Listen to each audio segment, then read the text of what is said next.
관계를 굳이 유지해야 하나요? 그 미움받을 용기를 내면 이렇게 해주셨는데 정확하게 제가 파악이 안 되는데 지금 해석이 된 대로만 한번 얘기를 해보자면 이런 것 같아요. 그 미움받을 용기라는 책이 있죠. 아들러 심리학을 근거로 해서 만든 책이 있었죠. 그래서 그것이 대한민국을 크게 강타를 했어요. 그래서 미움받을 용기라고 하는 개념으로 내가 주체적으로 독립적으로 쓰는 것이 나를 지키는 방편으로 우리에게 많이 인식이 됐죠. 그래서 미움받을 용기를 내는 것, 타자의 시선, 타자의 눈치를 보지 않고 내가 미움받을 용기를 내서 그냥 미움받으면서 살아도 괜찮아 라고 하는 게 지금 굉장히 편만한 그런 심리학의 흐름인 것처럼 보이죠. 그런데 굳이 관계를 유지해야 하나요? 난 미움받을 용기를 내고 내가 하고 싶은 대로 하고 살면 안 되나요? 이런 질문인 것 같아요.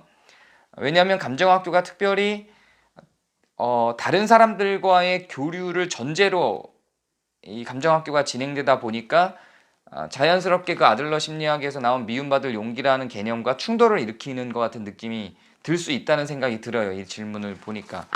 그런데 그거는 아들러 심리학을 정확하게 이해한 개념은 아니에요. 결국은 아들러 심리학도 열등감을 기본 토대로 해서 그 열등감을 토대로 밟고 긍정적인 다른 사람들과의 교류로 나아간다는 의미이거든요. 그것이 미움받을 용기라고 하는 것이 관계를 끊는다는 걸 의미하진 않아요. 그 책도 잘 읽어보면 분명히 결과적으로는 관계를 유지시키는 방법들이 그 안에 오히려 있는, 내가 미움받을 용기를 내는 게 오히려 다른 사람들과의 관계를 상호 주체성을 확보하는 개념으로 가는 것이지 아예 관계를 끊는 걸 의미하지는 않죠.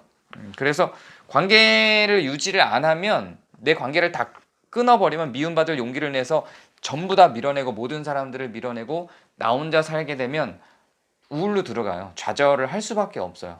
관계를 굳이 유지를 해야 됩니다. 근데 여기서 그 관계를 유지할 대상이 나의 증상을 유발시키는 원인 대상이다. 그러니까 관계 패턴에 있어서 나를 아프게 만드는 대상이다. 그럴 때는 그 대상에 대해서는 관계를 치료적인 그 방법으로, 치료적인 목적으로 끊어내는 그런 어떤 치료적인 행동들은 필요하죠. 그러나 모든 관계를, 내가 관계로부터 상처를 잘 입기 때문에 모든 관계를 다 끊는 방식으로 가는 건 좋은 선택은 아닙니다. 분명 우리는 관계를 유지해야 되고 관계를 통해서 우리의 욕구를 충족시켜야 되고요. 기본적으로 욕구 중에 가장 강력한 욕구가 인정 욕구이고 애정 욕구이기 때문에 관계가 없이는 그것들이 채워지지 않아요. 관계는 유지되는 게 맞습니다. 미움받을 용기는 관계를 다 포기한다라는 의미가 아니라 상호 주체적인 관계, 내가 다른 사람들에게 종속되지 않는 관계로 서는 걸 의미하는 겁니다. 네, 인지행동 치료를 비판적으로 보시는 이유는 요렇게 강의한 게 제가 한 강의 정도 있었던 것 같은데 그 강의 때문에 이렇게 질문을 하신 것 같은데요. 인지행동 치료를 비판적으로 본 적은 없고요. 매우 유용하고 중요한 치료의 방법입니다. 결코 비판하지 않아요. 그런데 인지행동 치료의 어떤 만능주의? 인지행동 치료가 마치 그 심리학계의 만병통치약인 것처럼 생각하시는 분들이 있어서 하는 말이죠. 그 인지행동 치료가 모든 것에 유용하진 않거든요. 인지행동 치료는 기본적으로 발생한 이유, 그 인지행동 치료가 태생적으로는 우울증을 위해서 만들어진 거예요. 그래서 어떤 사람은 혹은 어떤 증상은 인지에 문제가 생겨서 나온 증상이 있고요. 감정에 문제가 생겨서 나온 증상이 있고요. 그리고 행동에 문제가 생겨서 나온 증상들이 있죠. 그래서 그런 증상들에 따라서 대처를 다르게 해야 되는데 인지행동 치료가 마치 만병 심리 통치약인 것처럼 생각이 돼서 모든 것에 인지행동 치료를 적용시키려고 하는 그런 이상한 기류들이 있어서 그것에 대해서 이야기를 한 거죠. 관계를 좋게 만드는 데는 교리 분석이 인지행동 치료보다 훨씬 좋죠. 그리고 지난번에 한번 이야기한 것처럼 교리 분석은 또 사건적인 혹은 사회적 트라우마에 대한 치료 방식으로는 적절하지 않죠. 그렇게 각각의 어떤 치료의 방법들과 접근 방법들이 적용돼야 될 대상들이 있는데 그 모든 대상들에 대해서 인지행동 치료로 다 해결하려고 하는 것에 대한 이야기였던 것이죠. 그래서 절대로 비판하지 않습니다. 인지행동 치료 매우 중요한 치료의 방법입니다. 네. 그리고 대화학교는 언제 시작하나요? 대화학교는 이제 곧 온라인상으로는 곧 시작합니다. 오프라인상으로는 이제 코로나가 끝나야 하게 될 것 같아요. 대화학교를 온라인으로 하려고 해봤는데, 그러니까 한번 시도를 해봤는데요. 오프라인으로 하는 것만큼의 그런 좋은 효과가 나오지 않아요. 그래서 온라인상에서는 대화학교를 진행하지 않고 이제 코로나가 종식되고 나면 오프라인으로만 시작을 하게 될 겁니다.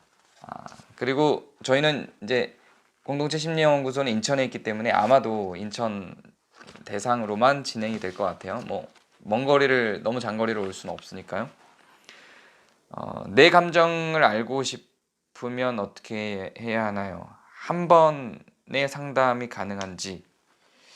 네, 단회 상담이 가능한지를 여쭤보는 것 같고요. 그렇게 단회적인 상담으로 내 감정을 알고 싶은지를 여쭤본 것 같은데, 그거는 이제 어느 정도를 알고 싶은 건지 상태가 어떤지에 따라서 좀 다를 것 같아요.